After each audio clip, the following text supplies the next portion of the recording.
जय हिंद साथियों, नमस्कार। कैसे हैं आप सब? उम्मीद है सभी मेरे भाई बहन एकदम शानदार, लाजवाब, ज़बरदस्त, बेहतरीन, जिंदाबाद होंगे और अपनी पढ़ाई को एक बड़े ही अच्छे पैटर्न में लेके चल रहे होंगे। अच्छे पैटर्न से मेरा हमेशा तात्पर्य ये होता है कि सबसे पहले आप किसी भी कॉन्सेप्ट को बड़े अच्छे से समझें, रटें बिल्कुल भी कुछ नहीं। जिसमें समझने की चीज़ें हैं उनको थोड़ा सा समझिएगा, जिनको याद रखने की चीज़ें हैं उनको याद रखिएगा। और याद कैसे रख सकते हैं? जब आप का सोने से पहले रिवीजन करें, संडे को रिवीजन करें, आपको कोई बीच में छुट्टी मिली तब रिवीजन करें। मतलब रिवीजन तो आपके लिए ऐसे बन जाना चाहिए, एक मौका सा बन जाना चाहिए। भाई कोई क्लास ऑफ है तो भाई हमें रिवीजन कर लेना है। आज मान लो सैटरडे है, संडे है, क्लास नहीं होंगी तो हमें रिवीजन कर लेना है। मुझे एक्स्ट्रा टाइम मिल गया, मैंने अपना सिलेबस थोड़ा पहले कंप्लीट कर लिया आज का, टारगेट जल्दी हो गए तो मुझे रिवीजन कर लेना है। तो रिवीजन आपके लिए एक ऐसे मौका होना चाहिए। मैं मानता हूँ कि रिवीजन ही सबसे बड़ी कमी है जो आपको सिलेक्शन से रोक लेती है, जब आप सारे स्टेप्स को बखूबी फॉलो कर लेते हैं। स्वागत है आप सभी का आपके अपने परिवार रोजगार विद अंकित में। एक बार सभी अपने हालचाल बताइए। कल की क्लास से एक क्वेश्चन लिख देता हूँ, फिर मैं आपसे बातचीत करूंगा। तो कल हमने सीखा गुरुत्वाकर्षण के बारे में। सिर्फ मेरा सवाल आपसे ये है कि बताइए, विषुवत रेखा पर जी का मान कितना होता है? विषुवत रेखा, हाँ, पूर्ण बाबू कैसे नाराज हुए? विषुवत रेखा यानी कि इक्वेटर पर आप मुझे बताइए जी की वैल्यू कितनी होती है। चलिए मैं आपको ऑप्शंस भी दे देता हूँ। और ऑप्शंस है मेरे 9.81 मीटर पर सेकंड स्क्वायर, 10 मीटर पर सेकंड स्क्वायर, सी ऑप्शन है मेरा आपसे 0, और डी ऑप्शन है मेरा आपसे 1। 0 मीटर पर सेकंड स्क्वायर, 1 मीटर पर सेकंड स्क्वायर। विषुवत रेखा पर छोटे जी का मान मैं आपसे पूछ रहा हूँ। तो अभी हमारे साथ जुड़ चुके हैं आरती हैं, सलोनी हैं, राहुल हैं, रोहित हैं, हर्ष, राजा हैं। और बहुत बढ़िया आंसर है आपका। पूजा, बहुत सही आंसर है। शिवम भाई क्या कहते हैं, आर्मी का बैच लिया था, मेरा सिलेक्शन हो गया।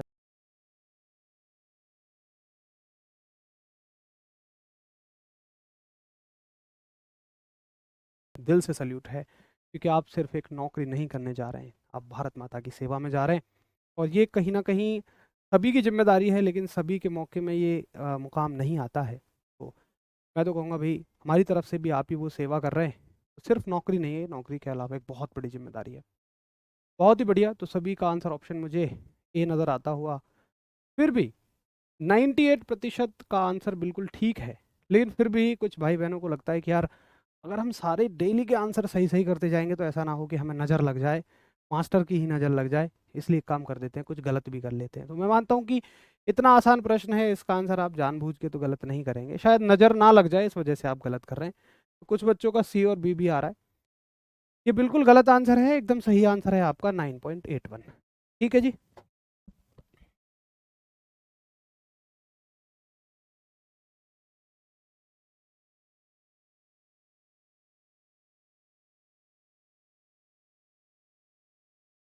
चलिएगा। तो आज जो हम चैप्टर पढ़ेंगे प्रेशर यानी दाब, लेकिन कल के चैप्टर को खत्म करने के बाद। कल के चैप्टर में सिर्फ दो कॉन्सेप्ट बचे हुए हैं, उनको कंप्लीट करते हैं, बस 10 मिनट में वो हो जाएंगे और फिर हम आज के नए पार्ट पे चल देंगे। तो चलते हैं आज के नए टॉपिक पर, और इसका नाम है पलायन वेग। हालांकि जैसे ही पलायन वेग शब्द आता है तो तुरंत आपके बिल्कुल दिमाग में एक ही चीज़ आती है, और वो होती है 11.2। यहाँ अटका रहता है और ये तुरंत 11.2 बन जाता है। कोई बात नहीं, एक बार देख लेते हैं कि क्या 11.2 से ज़्यादा इसमें कुछ है या सिर्फ उतनी कहानी है। तो पहले समझो कि पलायन वेग क्या होता है। देखिए, ये मान के चलिए हमारी पृथ्वी है, ठीक। और पृथ्वी ये कहती है कि अगर आप किसी भी वस्तु को फेंकोगे तो मैं उसे खींच लूंगी। लेकिन एक बात बताओ, कि आप पृथ्वी से कितनी भी ऊंचाई तक आप वस्तु फेंक दीजिए, क्या वो हमेशा ही पृथ्वी के द्वारा खींची जाती रहेगी? या ऐसा हो सकता है कि देखो भाई, मान के चलो यहाँ पर कोई दूसरा ग्रह है ये। अब आपने एक वस्तु को इतनी दूर फेंक दिया, मान लो इस वस्तु को इतनी दूर फेंक दिया कि ये पृथ्वी से दूर चली गई और इस ग्रह के पास चली गई। तो क्या इस ग्रह का गुरुत्वाकर्षण इसको नहीं खींच लेगा? 100% खींच लेगा। यानी कि पृथ्वी के द्वारा किसी भी वस्तु को वापस खींचे जाने की एक क्षमता है। पृथ्वी क्या कहती है आपसे कि देखो भाई, इतनी दूरी तक, ये पृथ्वी है, अपने से ज्यादा इतनी दूरी तक मैं किसी वस्तु को अपनी ओर खींच सकती हूँ। ये है आपकी पृथ्वी, और पृथ्वी ने बना दी अपनी एक बाउंड्री कि मैं यहां तक किसी भी वस्तु को खींच सकती हूँ। और इस एरिया को, जहां तक पृथ्वी किसी भी वस्तु को खींच सकती है, इस एरिया को हम लोग बोलते हैं ग्रेविटेशनल फील्ड। ग्रेविटेशनल फील्ड यानी कि गुरुत्वाकर्षण क्षेत्र। गुरुत्वाकर्षण क्षेत्र। तो गुरुत्वाकर्षण क्षेत्र वो क्षेत्र है कि जहां तक पृथ्वी किसी भी वस्तु को अपनी तरफ खींच सकती है। ठीक है जी, चलो भैया, मुझे यहां तक समझ में आ गया। अब क्या ऐसी मेरी चाहत होती है कि मैं किसी वस्तु को पृथ्वी के गुरुत्वाकर्षण क्षेत्र से कभी बाहर फेंकूं? तो 100% मेरी चाहत होती है। भाई कहाँ चाहत होती है? आपने अभी देखा, हमने चंद्रयान छोड़ा, तो चंद्रयान को लेके हम क्या चाहते थे कि ये रॉकेट जो है जिसमें चंद्रयान सवार है, ये रॉकेट चंद्रमा के पास जाना चाहिए। यानी कि ऐसा ना हो कि पृथ्वी हम इसे ऊपर छोड़ें पृथ्वी से और पृथ्वी फिर से खींच ले। तो हमें एक निश्चित गति से उसे फेंकना होता है, और उसी निश्चित गति को क्या बोलते हैं हम? पलायन वेग। तो पलायन वेग क्या हुआ, एस्केप वेलोसिटी क्या हुई? इसके नाम को ही अगर आप हिंदी में देखें, पलायन करने का मतलब है कि कोई चीज हमेशा के लिए चली जाए किसी को छोड़ के। जैसे वो, जब आपकी नौकरी नहीं लगी होगी तो आपसे पलायन कर गई होंगी या होंगे। एस्केप का मतलब ही वो है। तो हम लिखेंगे पलायन का संबंध यहाँ पे क्या होगा कि वह वेग जिससे जिससे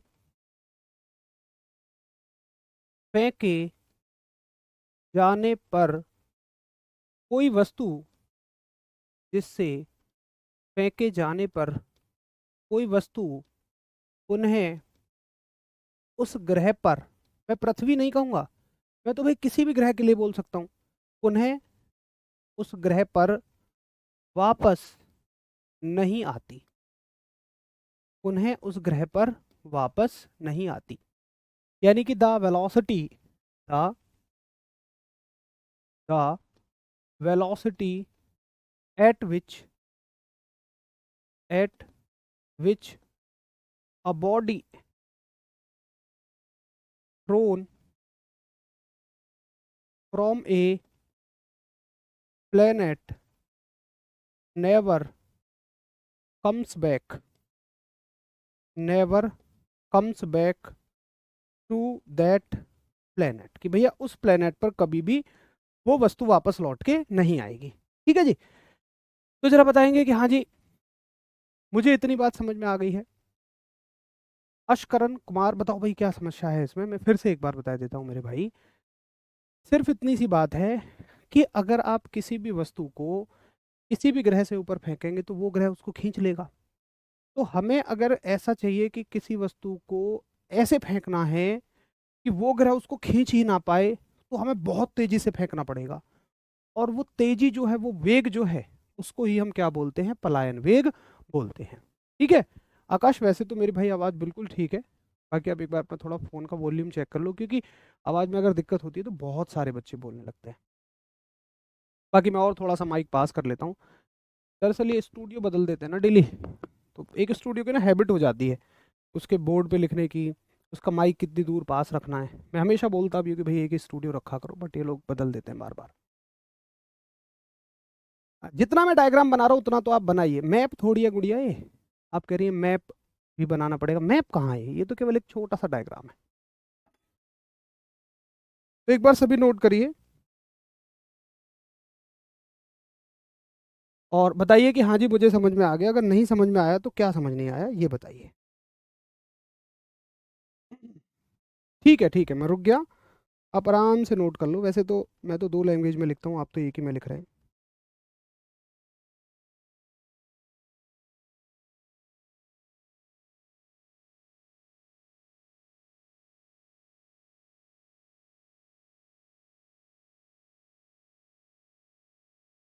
ठीक है जी। चलो अब देखिए, आपसे पूछा जाएगा कि बताओ पृथ्वी के लिए ये कितना होगा।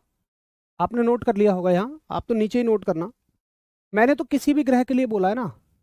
अब जैसे पूछे पृथ्वी के लिए पलायन वेग कितना होता है, पृथ्वी के लिए, यानी कि फॉर अर्थ। क्योंकि ऐसा मैं क्यों कह रहा हूं भाई पृथ्वी के लिए, भाई ये हर एक ग्रह के लिए अलग अलग होगा। अगर किसी ग्रह की गुरुत्वाकर्षण क्षमता ज्यादा है तो उससे बाहर फेंकने के लिए हमें ज्यादा ताकत लगानी पड़ेगी। अगर किसी ग्रह की गुरुत्वाकर्षण क्षमता कम है तो उस ग्रह से बाहर फेंकने के लिए हमें कम ताकत लगानी पड़ेगी। क्लियर है। तो जैसे पृथ्वी है, पृथ्वी के लिए जो पलायन वेग होता है, वी ओ से दिखा रहा हूं मैं, ये होता है 11.2 किलोमीटर प्रति सेकंड। यानी कि एक वस्तु को इतनी तेज फेंको कि 1 सेकंड में 11 किलोमीटर 200 मीटर चली जाए। 11.2 किलोमीटर का मतलब 11 किलोमीटर और 200 मीटर। सोचो 11 किलोमीटर ही सोचो कहाँ ज्यादा होता है। 1 सेकंड में 11 किलोमीटर दूर वस्तु इतनी तेजी से फेंकना होगा। रॉकेट वगैरह को इतनी तेजी से ही फेंका जाता है। और ये केवल और केवल पीएसएलवी की मदद से ही संभव है, या जीएसएलवी की मदद से। मतलब जो जियो स्टेशनरी सैटेलाइट लॉन्च व्हीकल होते हैं और पोलर सैटेलाइट लॉन्च व्हीकल होते हैं, जहां से आपने सुना होगा कि रॉकेटों को छोड़ा जा रहा है। अब आप या मैं चाहें कि हम इतनी तेज फेंक दें तो वो कभी हो ही नहीं सकता है। ठीक है। अच्छा जी, अब एक दूसरी बात आती है कि भैया चंद्रमा के लिए बताओ, चंद्रमा के लिए, यानी कि फॉर मून, फॉर मून। तो चंद्रमा के लिए ये जो होती है आपकी, ये होती है 2.4 किलोमीटर प्रति सेकंड। क्या किसी और ग्रह के लिए भी पूछी जाएगी? मेरा वादा है किसी और ग्रह के लिए बिल्कुल भी नहीं पूछी जाएगी, केवल आपसे पृथ्वी और चंद्रमा के लिए पूछेगा। बस भाई साहब इतनी रिक्वेस्ट करूंगा अपने भैया बहनों से कि हेडिंग के साथ याद रखना कि ये पलायन वेग है। क्यों? क्या इसके अलावा भी कुछ और आता है? बिल्कुल, इसके अलावा भी कुछ और होता है। देखो मैंने अपनी पूरी क्षमता से बोल रहा हूँ। मैं थोड़ा सा और माइक को नज़दीक कर लेता हूँ। बाकी मैं बोल तो अपनी फुल कैपेसिटी से रहा हूँ। मैं इसके शेल भी चेंज करा देता हूँ अगर ऐसी कोई दिक्कत है तो।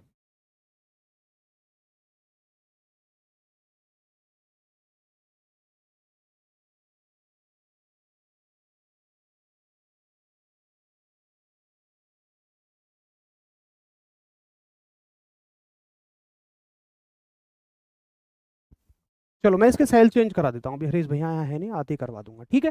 2.38 कहिए या 2.4 कहिए, लगभग एक ही बात है। ठीक है, दोनों चीज़ें ऑप्शन में नहीं होंगी।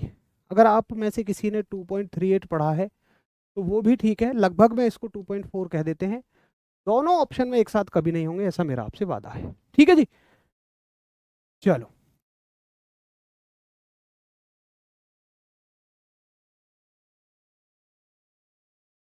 कोई बात नहीं, कोई बात नहीं सर, आवाज़ ठीक आ रही है, ये सब मजाक में कह रहे होंगे। नहीं नहीं, मजाक में कोई नहीं कहता। जिसको दिक्कत होगी उन्हीं को ऐसे बोल रहे होंगे, ऐसे बच्चे इस बैच में बिल्कुल भी नहीं है। कोई बात नहीं, किसी किसी के साथ ऐसी समस्या हो सकती है, कोई बात नहीं है, कोई दिक्कत नहीं है। वैसे ज़्यादातर भाई बहन बोल रहे हैं ठीक है आवाज़। तो ये हो गया आपका पलायन वेग। अब आगे मैं आपको एक चीज़ बताता हूँ जो शायद आपने पहले कभी ना पढ़ी हो, और उसमें बड़ा हमारा कन्फ्यूज़न भी रहता है। सुनो क्या, ये है कक्षीय वेग। एक चीज़ होती है आपकी पलायन वेग और एक चीज़ होती है आपकी कक्षीय वेग। इसको बोलते हैं ऑर्बिटल वेलोसिटी। अब मैं आपसे कुछ कुछ बातें पूछता जाऊंगा, आप मुझे बताते रहना। अच्छा सॉरी, जो एस्केप होती है ना, सॉरी थोड़ी सी मिस्टेक हुई है। एस्केप को ना ई से दिखाते हैं, यहाँ ई है ना, इसका एस्केप की ई से शुरुआत हो रही है, तो इसको ना ई से दिखाते हैं। इसको प्लीज आप ई कर लो, हर जगह क्या कर लो, ई कर लो, ऐसे घुमा लो बस थोड़ा सा। वी ई से दिखाते हैं क्योंकि जो आपकी कक्षीय वेग है ना, ऑर्बिटल वेलोसिटी, इसको दिखाते हैं वी ओ से। इसका पहला शब्द उठा लेते हैं यहाँ इंग्लिश में, तो ये हो जाती है आपकी ऑर्बिटल वेलोसिटी। ठीक है। चलो ये हो गई आपकी ऑर्बिटल वेलोसिटी। अब देखिए एक बात मैं आपसे पूछूंगा कि हम जो सैटेलाइट लॉन्च करते हैं, हम जो उपग्रह लॉन्च करते हैं,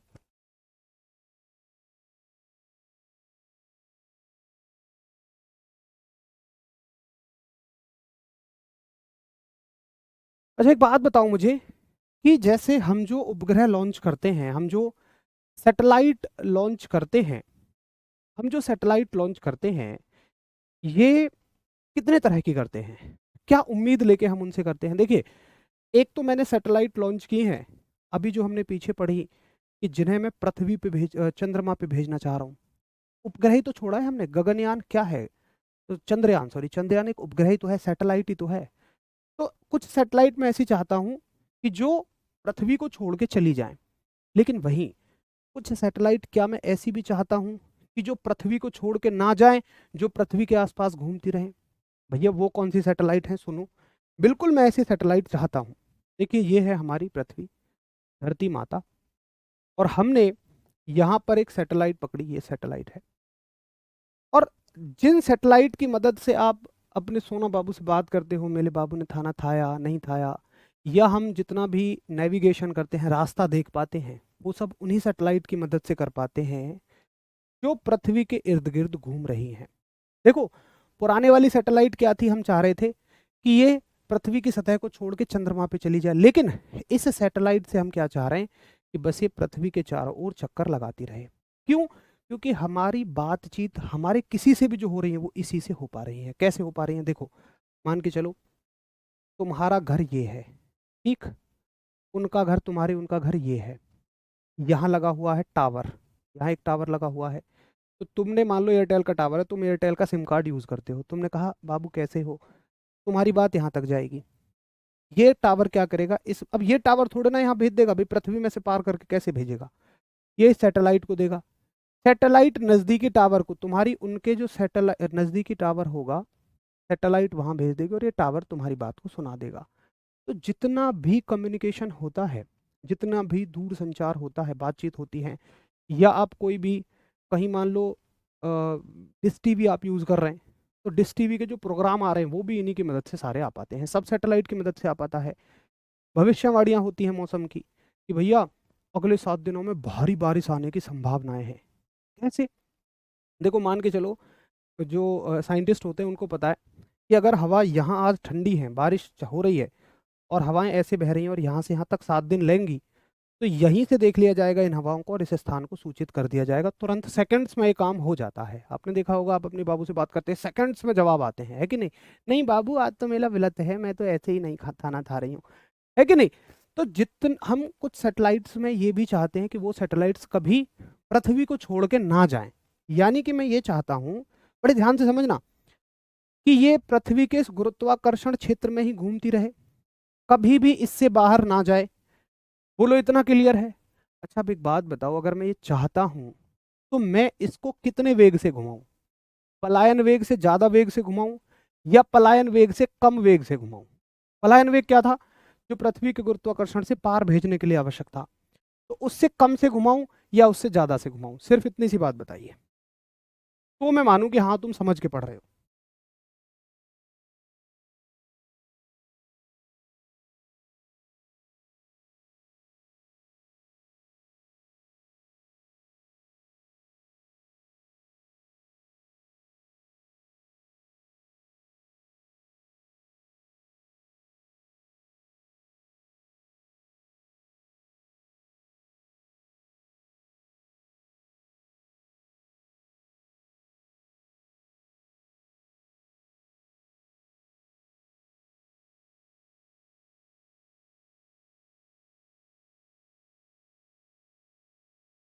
चलो, तो आप क्या चाहोगे? बहुत ही बढ़िया, कि भैया जी पलायन वेग से तो कम से भेजें। तो कक्षीय वेग क्या है, ऑर्बिटल वेलोसिटी क्या है? सबसे पहले तो इसकी परिभाषा लिखो कि ये वो वेग है। पहले इसकी परिभाषा लिखो, फिर इसकी वैल्यू लिख लेंगे। तो आप कहोगे कि वह वेग जो किसी उपग्रह को, ये उपग्रह है आपका, जो किसी उपग्रह को पृथ्वी, जो किसी उपग्रह को पृथ्वी के चारों ओर, चारों ओर घूमने के लिए, चारों ओर घूमने के लिए दिया जाता है। यानी कि the velocity which is given, which is given to planet to satellite, sorry, which is given to a satellite to revolve around the earth. ठीक है, अब एक भैया मुझसे पूछेगा जी इसका मान कितना होता है। तो देखो पृथ्वी के लिए फॉर अर्थ इसकी जो वैल्यू होती है वीओ की, ये लगभग बता रहा हूं मैं आपको 7 किलोमीटर पर सेकंड होती है। ठीक है, किसी बैच में शायद मैंने इसको 7.94 लिखवा दिया था, तो मुझे याद नहीं एग्जैक्टली किस बैच में, तो वो मैंने बाई मिस्टेक 2.94 जो एस्केप स्पीड होती है ना मून की, उसकी वजह से लिखवा दिया था, वो एक कन्फ्यूजन था, माफ़ी चाहूँगा। तो किसी बैच का अगर कोई बच्चा यहाँ हो जिसने 7.94 उसको लिख लिया हो वहाँ, मुझे एक्जैक्टली बैच का नाम याद नहीं है, तो वो इसको सही कर लेना, क्योंकि मैं जब भी इस वैल्यू को लिखवाता हूँ बच्चे कहते हैं जी किसी एक बैच में आपने 7.94 लिखवाया था, तो इसको 7 कर लेना प्लीज़, और ये डेटा बिल्कुल करेक्ट है। अब देखो ये बात तो क्लियर है कि ये पलायन वेग से कम ही रखना है, हमें एस्केप वेलोसिटी से कम ही रखना है। तो भैया मैं रिक्वेस्ट करूंगा कि ना हेडिंग के साथ याद रखना कि देखो 3 तरह की वैल्यू है, 2.4 है, 11.2 है और 7 भी है। पेपर में तीनों ही पूछी जाती है, लेकिन हमने सिर्फ आज तक किसको रटा होगा, 11.2 को। क्वेश्चन आएगा, पहले इसको नोट करो फिर मैं आपको क्वेश्चन बताता हूँ, और बताइए कि जी मुझे बहुत समझ में आ गया।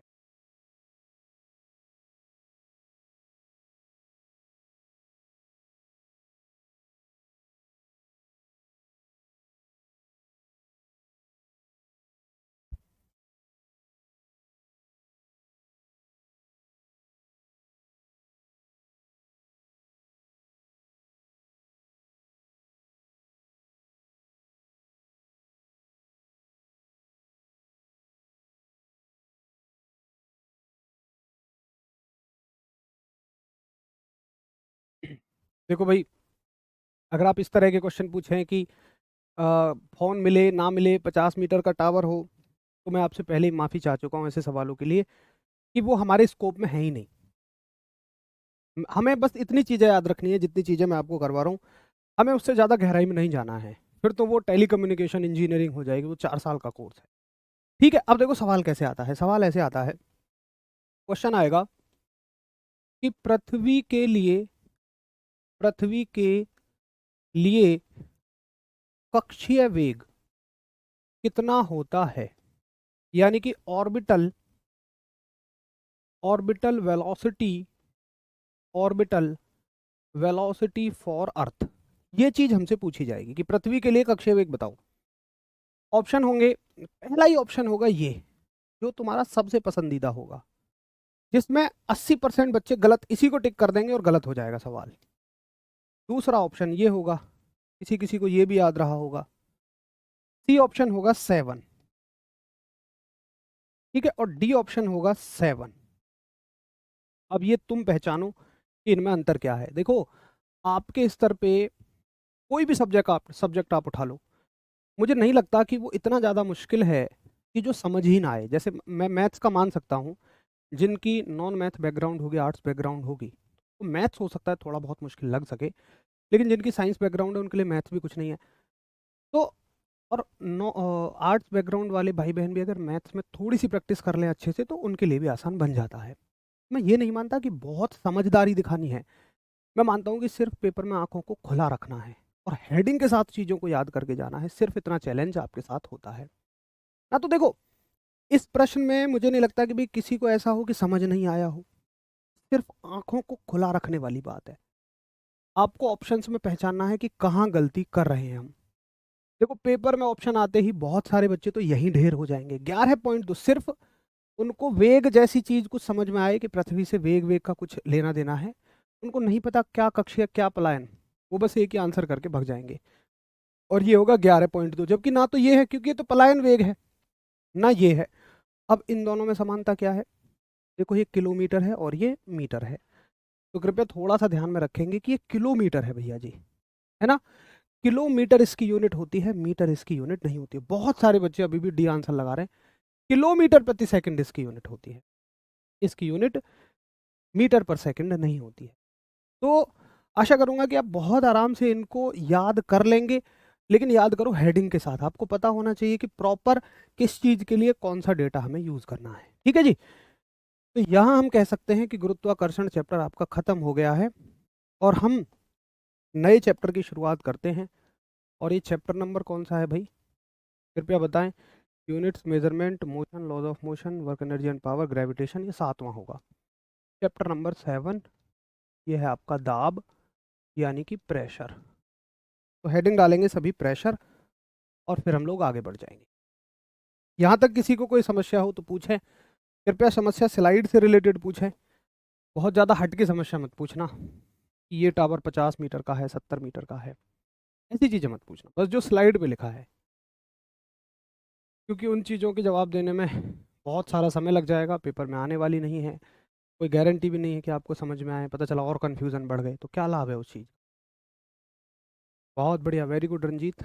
आर्ट्स के स्टूडेंट है लेकिन मैथ्स पूरी खोपड़ी में भरा पड़ा है, फिर तो बहुत अच्छी बात है।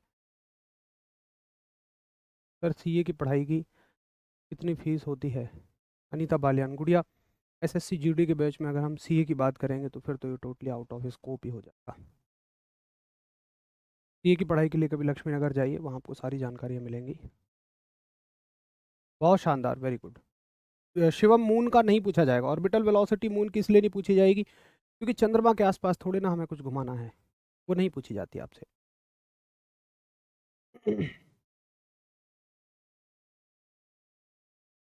देखो भैया, आप कह रहे हैं कि जितना आपने पढ़ाया है मैं उसको पीडीएफ से पढ़ लेता हूँ, क्या इसका नोट्स बनाना पड़ेगा? मैं क्लास में हैंड रिटन लिखवा ही इसलिए रहा हूँ, दोनों लैंग्वेज लिखवा रहा हूँ ताकि आप नोट्स बनाएं। इसका मतलब तो जब मैं लिख रहा होता हूँ तो आप बैठे रहते होंगे ऐसे करके, वो टाइम आप वेस्ट कर रहे हैं। देखो, पीडीएफ से पढ़ना और नोट्स बनाने में बहुत बड़ा फ़र्क होता है। पीडीएफ से जब आप पढ़ रहे हो तो मज़ा नहीं आएगा, आपको पता ही नहीं चलेगा किसने क्या लिखा है। लेकिन जब आप नोट्स में लिखोगे ना तो कई सारी चीज़ें हम अपनी भाषा में लिख लेते हैं। मुझे नहीं पता आप करते हो कि नहीं, लेकिन मैं तो हमेशा करता था, क्योंकि टीचर जो लिखवाते हैं वो बुकिश लैंग्वेज लिखवाते हैं। मैं तो वैसे भी कोशिश कर रहा हूँ कि आपको बिल्कुल सामान्य भाषा लिखवाऊँ, लेकिन हमारी टीचर्स तो प्रॉपर ही रहेंगी। ठीक है, तो उम्मीद है आपने नोट कर लिया होगा। एक बार क्लास में कोई इशू है?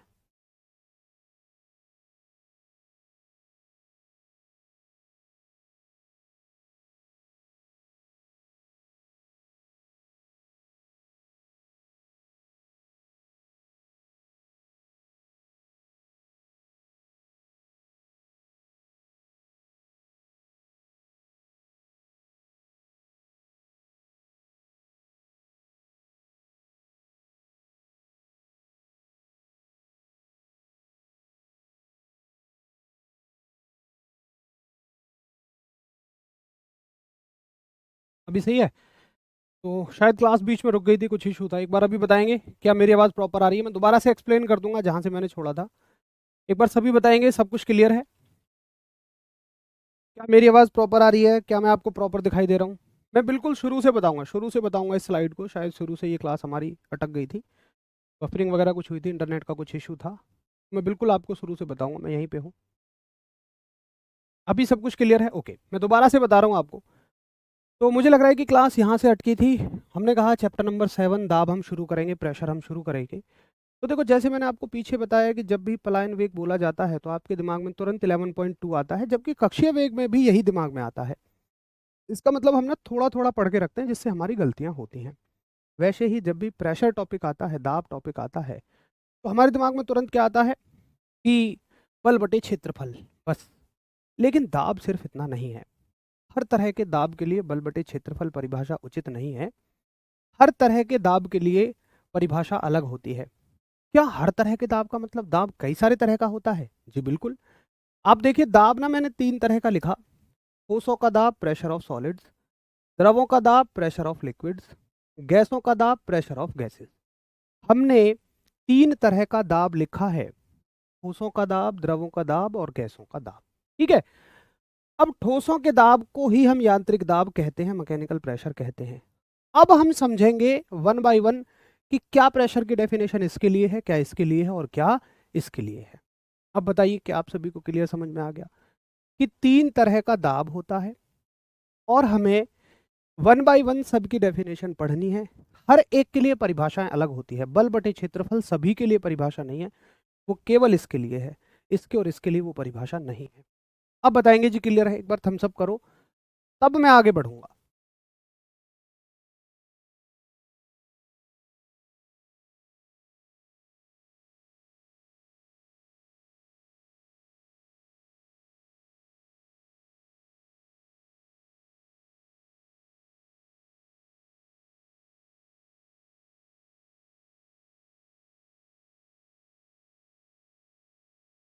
एक बार थम्स अप करेंगे तो मैं मानूंगा कि हाँ ठीक है, अब क्लास भी ठीक चल रही है और आपको इतनी बात समझ में भी आ गई है। ओके, अब हम आगे चल सकते हैं, ठीक है। तो सबसे पहली हेडिंग डालेंगे आप ठोसों का दाब। सबसे पहली हेडिंग आप डालेंगे ठोसों का दाब, यानी कि प्रेशर,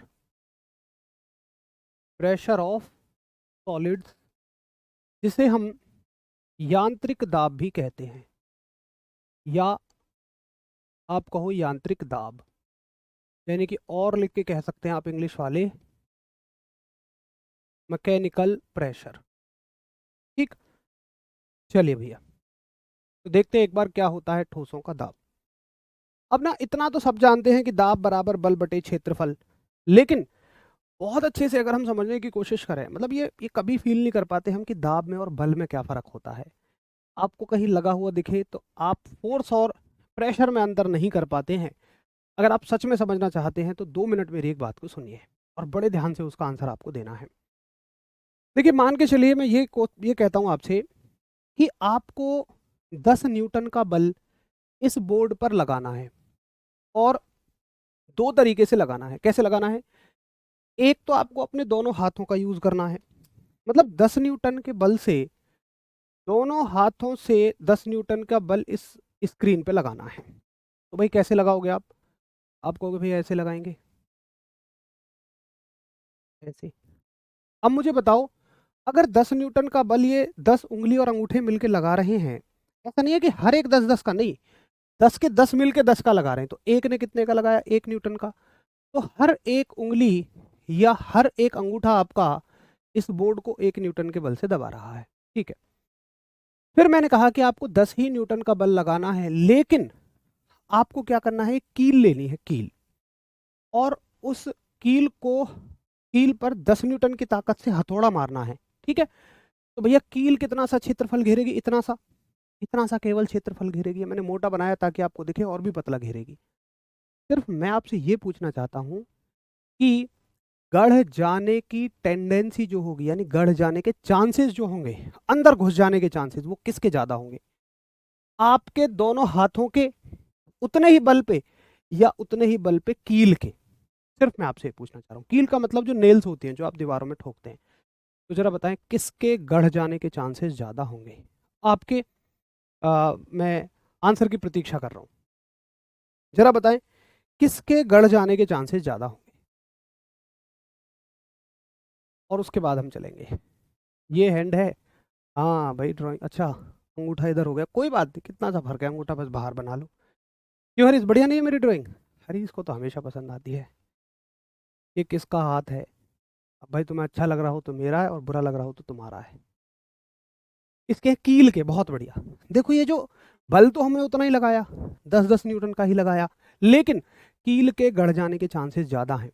ये जो गढ़ जाने की प्रवृत्ति है, ये जो टेंडेंसी है गढ़ जाने की, इसी को आप प्रेशर बोलते हैं, बस इसी को आप दाब बोलते हैं। और कहीं ना कहीं आप ये समझ गए कि अगर क्षेत्रफल ज्यादा है, अगर क्षेत्रफल यानी कि एरिया, जिसको हम ए से दिखाते हैं, अगर ये ज्यादा है, तो लगने वाला दाब यानी कि लगने वाला प्रेशर, जिसको हम पी से दिखाते हैं, कम हो जाएगा, जबकि बल उतना ही है। लेकिन अगर अगर मैं इसी एरिया को कम कर दूंगा तो प्रेशर ज्यादा हो जाएगा, जबकि बल उतना ही है। देखिए, बल एक ऐसी चीज है जिसमें एरिया का कोई संबंध नहीं होता। जब आप बल लगा रहे होते हो तो आप एरिया को देख ही नहीं रहे होते हो, लेकिन प्रेशर में आप एरिया को कंसीडर कर रहे होते हो। अगर आपको याद हो, सदियों पुरानी ये उस तरह की बात है जैसे कार्य और ऊर्जा का समय से कोई लेना देना नहीं था, लेकिन जब कार्य और ऊर्जा का हम समय से जोड़ के पढ़ना शुरू कर देते हैं तो वो शक्ति बन जाती है, पावर बन जाती है। ऐसे ही आप फोर्स पढ़ रहे हो पढ़ो, लेकिन जब फोर्स को एरिया के साथ जोड़कर पढ़ना शुरू कर देते हो तो एक नई राशि का जन्म होता है जिसका नाम है दाब, यानी कि प्रेशर। तो प्रेशर की परिभाषा क्या आपको समझ में आई? प्रेशर का मतलब है कि आप ये देख रहे हो कि कितना फोर्स कितने एरिया पर लगाया जा रहा है। अब आ जाते हैं जहां से तुम्हें पता होता है और आप क्या रटते हो कि भैया दाब बराबर प्रेशर बराबर बल बटे क्षेत्रफल, यानी कि फोर्स अपॉन एरिया। ये आधी डेफिनेशन है, इसको पूरी करो। मैंने इसीलिए पूरी नहीं लिखी, यहाँ पे लिखो यांत्रिक दाब। ये डेफिनेशन किसकी है? मैकेनिकल प्रेशर की, और ये होती है फोर्स अपॉन एरिया। क्या भैया जी क्लैरिटी आपको आई कि बल में और दाब में क्या फर्क होता है? ठीक है, तो आप इसको लिखेंगे P बराबर F बटे ए। ये फॉर्मूला आप हमेशा याद रखते हैं, ठीक है जी। P बराबर F बटे ए। चलो भाई शिवम, बहुत बढ़िया। अब एक भैया कहता है मुझसे जी इसका मात्रक बताओ, तो दूसरे ने वही कहा अरे यार तू अब भी मात्रक ही पूछेगा। भाई मात्रक तो हमेशा सूत्रों से बनते हैं। कैसे बनते हैं भाई? बल का मात्रक क्या है? न्यूटन। और क्षेत्रफल का मात्रक क्या है? मीटर प्रति स्क्वायर। तो यूनिट बन जाएगी इसकी इंग्लिश में न्यूटन पर मीटर स्क्वायर। क्या ये ऐसा यूनिट है? नहीं, ये तो सूत्र से बनी हुई यूनिट है, या इसी को आप बोल देते हो पास्कल। पास्कल एक साइंटिस्ट हैं जिन्होंने दाब के क्षेत्र में बहुत सारी खोज की, तो उन्हीं के नाम पे इनका मात्रक बन गया, और ऐसा यूनिट पास्कल है। ठीक है, ऐसा यूनिट ये नहीं है, ये तो सूत्र से बनी है, ऐसा यूनिट पास्कल है। भाई मैं फिर से एक बार समझाता हूं, देखिएगा कि दाब का मतलब क्या होता है, प्रेशर का मतलब होता है, प्रेशर का मतलब होता है गढ़ जाने की टेंडेंसी। प्रेशर का मतलब होता है किसी चीज के गढ़ जाने की टेंडेंसी। यहां पर आप देखो गढ़ने की टेंडेंसी कम थी, यहां पर गढ़ने की टेंडेंसी ज्यादा है। अब जिनको ये नहीं समझ में आ रहा है वो बिल्कुल भूल जाओ इतनी कहानी, वो सिर्फ इतना याद रखो कि दाब बराबर बल बटे क्षेत्रफल। पेपर में ये बात पूछी जाएगी, पेपर में कभी आपसे ये नहीं पूछा जाएगा, पेपर में सिर्फ इतनी बात पूछी जाएगी कि इनमें से दाब का कौन सा सूत्र है। मैं क्वेश्चन भी बता देता हूं कैसे आएगा। इससे क्वेश्चन आएगा कि निम्नलिखित में से दाब का सही सूत्र कौन सा है। आपके स्तर पे सिर्फ इतनी ही गहराई की आवश्यकता है, यानी कि करेक्ट फॉर्मूला ऑफ प्रेशर। दाब का सही सूत्र क्या है? आपसे पूछा जाएगा न्यूटन पर metre square, newton metre square, metre square पर न्यूटन, न्यूटन मीटर की पावर 3। बताओ भाई कौन सा आंसर ठीक हो जाएगा? इस प्रकार के क्वेश्चन बने। तो 90% बच्चों को कॉन्सेप्ट क्लियर होता है तो उनको बड़ा मजा आता है, क्योंकि जब हम किसी चीज़ को रट रहे होते हैं ना और फिर वो हमें बहुत दिनों बाद समझ में आती है, तो सच में मजा आता है कि हाँ यार अच्छा ये चीज़ थी ये। हालांकि देखो जहाँ तक जो आपके स्तर पे ज़रूरी है वो मैं पूरी कोशिश करता हूँ कि आपको समझाऊं, लेकिन कुछ चीज़ों को लेकर मेरी भी थोड़ी सी मजबूरी होती है।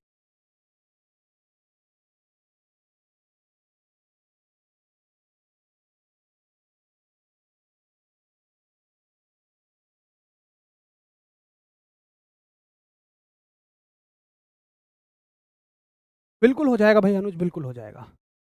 तो उम्मीद है कि इतना पढ़ने के बाद ऐसे क्वेश्चंस तो आप चुटकियों में उड़ाएंगे और आप कहेंगे न्यूटन पर मीटर स्क्वायर इसका मात्रक होता है, या इसी को हम क्या कहते हैं, पास्कल भी कहते हैं। ठीक है, अब देखिए पूछा जाएगा आपसे कि इसके अनुप्रयोग क्या होते हैं। दाब के अनुप्रयोग, दाब के अनुप्रयोग यानी कि application of pressure, application of, अच्छा सॉरी पूरा लिखो मैकेनिकल प्रेशर। हम तो मैकेनिकल प्रेशर पढ़ रहे हैं ना, यानी कि यांत्रिक दाब के अनुप्रयोग, यहाँ पे ऐड कर लेंगे यांत्रिक। अनुप्रयोग का मतलब क्या होता है? अनुप्रयोग का मतलब होता है कि इस सिद्धांत को पढ़ के हमने दुनिया की जिंदगी को कैसे आसान बनाया। तो जरा देखो कैसे आसान बनाया हमने इस सिद्धांत को समझने के बाद, मतलब क्या हमने एक्स्ट्रा कर लिया। देखिए आपने देखा होगा कि रेलवे ट्रैक पर ना स्लीपर बिछाए जाते हैं। मैं आपको दिखाई देता हूँ अगर इस बोर्ड में इंटरनेट हुआ तो, स्लीपर्स ऑन रेलवे ट्रैक। अरे भाई इसका कीबोर्ड बहुत पतला है यार। जैसे आजकल जो नई नई शादीशुदा लड़कियां होती हैं वो बस मांग में थोड़ा सा सिंदूर लगाती हैं, इतना सा पतला है यार इसका कीबोर्ड। चलो देखो ये सारे स्लीपर्स आपको दिख रहे होंगे। आपने देखा होगा या तो लकड़ी के बिछाए जाते हैं, यहाँ लकड़ी के हैं या सीमेंट के हैं। भाई ये क्यों बिछाए जाते हैं? ये इसलिए बिछाए जाते हैं, खुल जाओ भाई, हाँ, ये देखो इसलिए बिछाए जाते हैं कि अगर ये स्लीपर ना बिछाए जाएं तो केवल इतने से हिस्सों पर, जरा से हिस्सा है, इतना सा हिस्सा होगा ज्यादा से ज्यादा, इतने हिस्सों पर पूरी रेलगाड़ी का वजन आके पड़ेगा। और सोचो जब क्षेत्रफल कम होगा, पीछे हमने देखा था कि प्रेशर का मतलब गढ़ने की टेंडेंसी, गढ़ने की जो कोशिश है उसका क्षेत्रफल से उल्टा मतलब होता है। उल्टा कैसे? क्षेत्रफल अगर कम होगा, जैसे कील थी, तो गढ़ने की टेंडेंसी ज्यादा थी। अगर क्षेत्रफल कम हुआ, मान लो ये स्लीपर नहीं है, क्षेत्रफल इतना सा है, तो गढ़ने की टेंडेंसी बहुत ज्यादा हो जाएगी। लेकिन अगर हमने क्या किया, क्षेत्रफल को बढ़ा दिया, हमने ये रेलवे सीमेंट के या लकड़ी के स्लीपर बिछा दिए, क्षेत्रफल ज़्यादा बढ़ गया।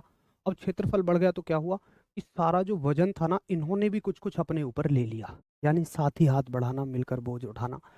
तो क्षेत्रफल बढ़ने से, एरिया के बढ़ने से प्रेशर घट गया, यानी कि दाब की जो, मतलब गढ़ने की जो टेंडेंसी थी ओवरऑल वो कम हो गई। अब रेलगाड़ी नीचे नहीं धंसेगी। ठीक है जी। तो इसको पढ़कर हमने ये फायदा कर लिया कि हमने रेलगाड़ी को धंसने से बचा लिया। तो क्वेश्चन आएगा कि बताइए, रेलवे ट्रैक पर, रेलवे ट्रैक पर लकड़ी या सीमेंट, लकड़ी ऑब्लिक सीमेंट के स्लीपर बिछे होना, एग्जैक्टली ऐसा ही क्वेश्चन आएगा, बिछा होना। ये किस बात का अनुप्रयोग है भैया जी? ये दाब का अनुप्रयोग है, प्रेशर का एप्लीकेशन है। देखो उल्टा याद रखो, जहां पर आपको दाब कम चाहिए वहां एरिया बढ़ा दो, क्षेत्रफल बढ़ा दो, जहां पे प्रेशर ज्यादा चाहिए वहां एरिया घटा दो। ठीक है। ये पूछा जाएगा रेलवे ट्रैक पर लकड़ी या सीमेंट के स्लीपर बिछाना किसका अनुप्रयोग है?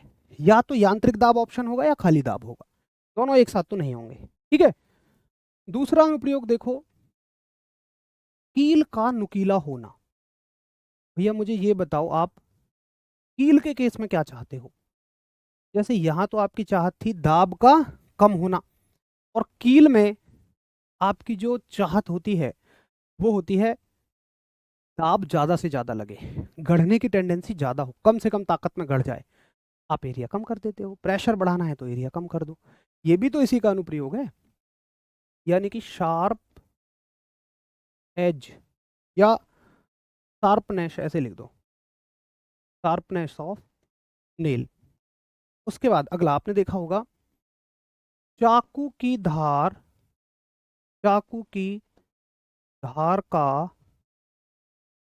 पतला होना, चाकू की धार का पतला होना, यानी कि sharp edge, sharp edge of knife.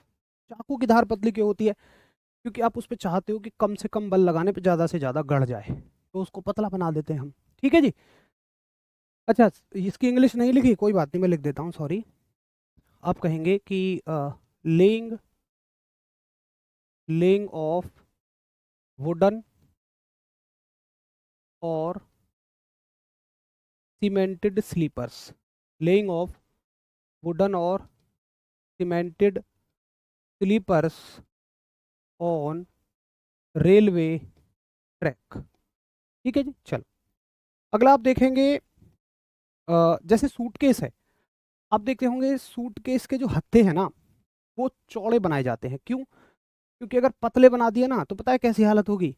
जैसे जब घर परिवार में बहन बहन की शादी होती है तो भाई भाइयों की तो हालत ही ख़राब रहती है। अब शादी के दिन पता चला ऑर्डर आ गया, सब्जी लाओ सुबह सुबह मंडी से, तो भैया पन्नियों में रख रखी है सब्जी, 20 किलो इधर 20 किलो इधर। मोटरसाइकिल चला रहा है हरीश, तुम बैठे हो पीछे, दोनों हाथों में ऐसे लटका के, तुम्हारा घर 10 किलोमीटर दूर मंडी से, पकड़ के ला रहे हो, घर आके देखते हो पन्नी गढ़ तक जाती है हाथों में, है कि नहीं? क्यों? क्योंकि वो पतली होती है। पतली थी, एरिया कम था, प्रेशर ज़्यादा लगा, इसलिए वो गढ़ गई। अब सूटकेस क्या होते हैं, उनके हैंडल चौड़े बनाए जाते हैं ताकि एरिया ज़्यादा होने से प्रेशर कम लगे। ठीक है, आप क्या कहेंगे कि सूटकेस के हत्थे, सूटकेस के हत्थे चौड़े बनाए जाते हैं। सूटकेस के हत्थे चौड़े बनाए जाते हैं, यानी कि broad handles, broad handles of suitcase. ठीक है जी, तो आशा करूंगा कि आपको यहाँ तक बात एकदम बहुत बेहतर तरीके से समझ में आई होगी, और सिर्फ इतना अगर आप कर लेते हैं तो आपके स्तर पे चीज़ें बिल्कुल क्लियर होती हुई चली जाएंगी। प्रेशर एक थोड़ा सा बड़ा चैप्टर है, तो ये मुझे लगता है कि कल की क्लास तो लगेगी इसमें, शायद थोड़ी सी 10-20 मिनट की क्लास परसों भी लगे, और उम्मीद है परसों तक ये ख़त्म हो जाएगा। साथ ही हम इसका नेक्स्ट चैप्टर जो कि है साउंड, ध्वनि, उसे भी शुरू कर देंगे। तरंग है, बहुत मज़ा आएगा आपको तरंग में। मैं मानता हूँ कि आपने जो चीज़ें बहुत सारी पहले रटी होंगी, हालांकि देखो सबकी एक्सप्लेनेशन दिया जाना तो संभव नहीं है, लेकिन जिनकी ज़रूरी है, जो एग्ज़ाम में आती हैं, उनकी मैं आपको अवश्य ही देकर चलता हूँ, और उस एक्सप्लेनेशन के दम पे आपको इंटरेस्ट भी आता होगा और चीज़ें आसान भी बनती होंगी, क्योंकि जब कोई चीज़ समझ में आ जाए तो नो डाउट वो आसान रहती है और लंबे समय तक याद भी रहती है। बाकी मैं हमेशा आपसे रिक्वेस्ट करूँगा कि पुरानी चीज़ों को रिवाइज़ करके आया करो। जैसे आज हमने प्रेशर शुरू किया है, तो कम से कम कल और परसों आपके दिमाग में पूरा प्रेशर चैप्टर रहना चाहिए, क्योंकि कल जो भी चीज़ें होंगी इसी से रिलेटेड होंगी। थोड़ा थोड़ा सा सब में अंतर होगा, जब हम गैसों का और द्रव का दाब पढ़ रहे होंगे, pressure of liquid and gases पढ़ रहे होंगे, तो उसमें कहीं ना कहीं इन्हीं के कॉन्सेप्ट भी यूज़ हो रहे होंगे। प्लीज़ आप उनको एक बार ध्यान से देख लेंगे। चलिए फिर मिलते हैं कल, तब तक के लिए आप सभी को नमस्कार, धन्यवाद जी।